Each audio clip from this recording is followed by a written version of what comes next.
Mabuhay, this is Bob from Love Beyond the Sea, a channel for marriage-minded men. And I talk about relationships and the standard that it takes to stay together. And I want to be not sugarcoating anything, as you can tell if you've been watching. And today is one that might ruffle some feathers. I'm calling this To the Finish Line, Enduring All the Difficulty of Marriage. So please subscribe here as we talk about the difficulties of marriage today, and go ahead and leave a comment and get notifications for other videos.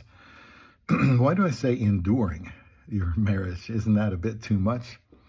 Isn't marriage supposed to be never-ending bliss, heaven on earth? Well, let's talk about that. Endurance is essential for any at all worthwhile endeavor, and marriage is a precious thing designed to meet our needs. But as good as it is, it will still require endurance. And let me define endurance as a couple of ways. There's the common one, to continue in the same state, like the style endured for centuries. But as far as relationships and marriage, this one is more appropriate: to remain firm under suffering or misfortune without yielding. And you might say, well, what is that all about? Well, it's got to be something going on, because half of the marriages don't work.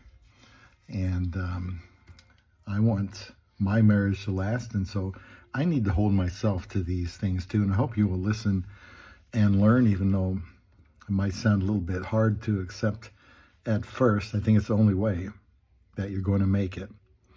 In fact, one of the ideas I have for a video next would be going through the stages of a marriage, because it starts out good and then eventually it gets real, and eventually you have to decide if you're going to tough it out. And so this video here is about toughing it out. So what I'm going to mean by enduring is letting her know, your wife, that you are with her no matter what. I mean, that's what you probably said when you got married in the first place. To endure, a lot of patience is needed, and a lot of forgiveness is needed. And there are times we don't want to be patient, and there are times we don't want to be forgiving. Well, we're only shooting ourselves in the foot if we don't learn to do that. And by the way, we need that too as husbands. If she feels safe having flaws, then you are being patient with her and forgiving. Your wife knows that arguments and disagreements, even broken trust, won't result in the end of the relationship if you love her and have, the ability to endure. In other words, your love endures. You're always there to do what's best for her.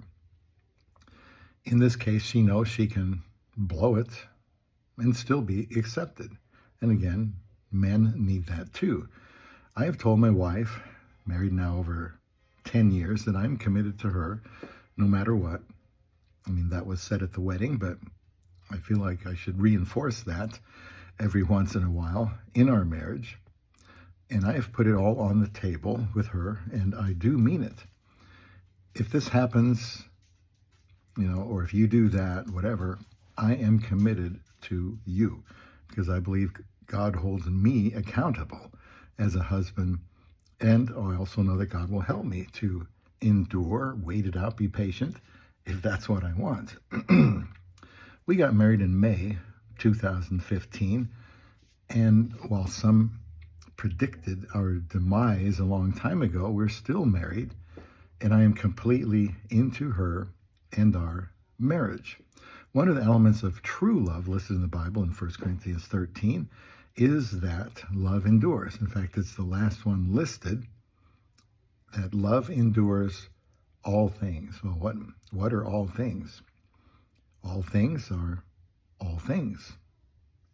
No matter what happens, no matter how bad, no matter how rough, love endures all things. In fact, before that, it says love bears all things, believes all things, hopes all things. And if that isn't enough, then it just endures all things. So that is the way I need to approach my marriage. And love may have to be painful sometimes, especially when it's not being requited. But whatever happens can't affect my devotion, my commitment. If things go south, I believe it can get better. When that doesn't look like it's happening, then I remain hopeful. If all hope seems lost, then I have to endure. The biblical definition of love begins with long suffering, which is to be very patient. And if I tell her that I love her, but leave the door open for me to leave her, then I don't love her. I lied. I must endure. There is an exception in marriage for sexual infidelity when it comes to divorce, but that is not a command. It doesn't have to be done. It is allowed for a husband, however, if his wife does that. And I have had that talk with my wife, that I would, still forgive her for that, because the Bible says to forgive 70 times 7.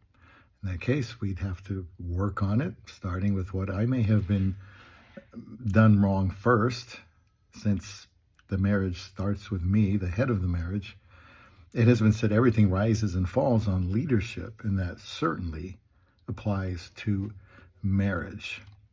The whole deal, as I see it, is on me to fix, regardless of who is at fault. Now, if this is one's mindset going into it, then throughout the marriage, day after day, month after month, year after year, they're doing the type of things that will prevent having to be in a situation that you have to endure a lot. In sickness or in health, loses her job, loses her mind, you have to endure. I mean, if she just becomes a totally different person, well, that's still the person that you married, and you should know before you get married, anything can happen.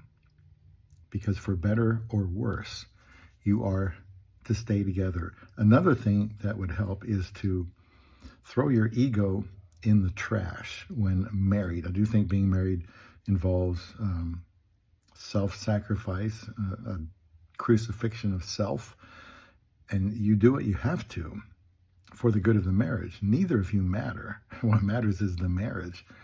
The children matter. When the going gets tough, the tough find a way to keep it together. The weak just focus on themselves. The videos I've been making, which is about 1,670 or so in total, have been about how to love your wife, how to make her feel loved. And I am determined to go the distance with my love beyond the sea.